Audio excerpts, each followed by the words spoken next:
Hello বন্ধুরা, সবাইকে শুভ সকাল। তো এই দেখো আমার আরও একটা ভিডিওতে তোমাদেরকে অনেক অনেক ভালোবাসা রইলো আমার প্রিয় বন্ধুদেরকে। তো এই যে সকাল সকাল বসে পড়েছি, এই দেখো মাছ ধোয়ার জন্য আর কি রান্না বান্না হবে। তো তোমরা দেখতে থাকো। এদিকে এই দেখো মা মাছ ভাজার জন্য তেলে দিয়ে দিয়েছে মাছগুলো। তো ভিডিওটা কন্টিনিউ দেখতে থাকো তোমরা, ঠিক আছে? তো সকালবেলায় এত তাড়াহুড়ো থাকে বন্ধুরা, কি বলবো। সকালবেলায় ঘুম থেকে উঠে মনে হয় কি 7টা বেজে গেল। তো 7টা বেজে গেলে মানে সেই তাড়াহুড়া স্পিডের মধ্যে বাসন ধোয়া, একদিকে মার রান্না চাপাই, একদিকে আমি গুছিয়ে দিই। তো মনে হয় কি তাও পেরে উঠি না খো। তো যাই হোক, এই দেখো তাড়াতাড়ি তো এই ঘুম থেকে উঠেই দেখছি মাছ নিয়ে এসে বাজার টাজার নিয়ে আসা হয়ে গেছে। তো সেইগুলোই আমি আর কি মাছটা ধুয়ে এই যে গুছিয়ে দিলে মা রান্না করে নিল। তো তরকারি তো দেখতে পেলে হয়ে গেছে।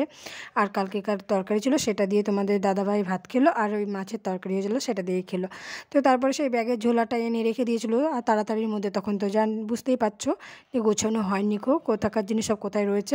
তো সেইগুলোই আমি হচ্ছে কি তোমাদের গামলাতে আমি সব রেডি করে রাখলাম, আর কিছু করে রাখলাম সেই বাজারগুলো। এই যে মটরশুঁটি অনেকগুলো এনেছে সেগুলোই আর কি আমি রাখলাম। তো সকালবেলা এত তাড়াহুড়া থাকে তোমরা তো বুঝতেই পারছো আশা করি। তো ঘরটা আমার ঝাড় দেওয়া হয় না। তো সেই রান্নাবান্না হলো, ওগুলো গোছালাম। তারপরে আমি এই যে ঘরটা ঝাড় দিয়ে নিলাম। তো ঘরটা ঝাড় দিলাম, তো বারান্দাটাও উঠোনটাও অনেকটা নোংরা হয়েছিল। তো সেটা আমি ঝাড় দিচ্ছি, আকার পাশটাও ঝাড় দিয়ে নিলাম। রান্না করার পরে আমি প্রত্যেকদিন ঝাড় দিয়ে নিই আর কি। তারপরে লেপেও এখন তো লেপবো না, আগে ঝাড়টা পুরোটা দিয়ে দিই তারপরে লেপবো। তো সংসারের কাজ তো আছেই বন্ধুরা, তার সাথে তোমাদেরকে আমার একটা নিজের কথা শেয়ার করি। এই কাজ করতে করতে আর কি মনে পড়ে গেল, আর আমি ভয়েস ওভার দিচ্ছিলাম, তখনই ভাবলাম যে এই কথাটা তোমাদেরকে শেয়ার করে দিয়ে আমার যা যা আছে জীবনে সব কিছু একটু একটু করে শেয়ার করব। তোমরা যদি আমাকে ভালোবাসা দাও, আমাকে সাপোর্ট করো, নিশ্চয়ই আমি সব শেয়ার করব। তো যাই হোক, কোনো বাড়িতে যদি দুই বৌমা থাকে তো দেখবে যেই বৌমা তোমাকে মুখঝামটা আচ্ছা মতন বাজ দেবে না, সেই বৌমা কিন্তু তোমার জন্য ভালো। আর তুমি যদি তাকে রান্না বাড়া করে খাওয়াও না, তো তুমি ভালো হতে কোনো দিনই পারবে না। তুমি যতই যাই করো না কেন, তোমার প্রাণ দিয়ে দিলেও তা কোনো দিনও নাম হবে না।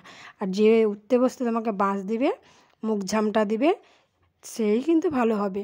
আমি তো আমার নিজের জীবন দিয়ে সেটাই বুঝলাম আশা করি। তো বলছি যে দিদিভাই যারা তোমরা সহ্য করে যাচ্ছ, তোমরা কিন্তু কেউ সহ্য করো না। আস্তে আস্তে মুখ খোলো। ছোবল না দিতে পারো, ফস করে ওঠে যদি না, সেটুকুও করো না।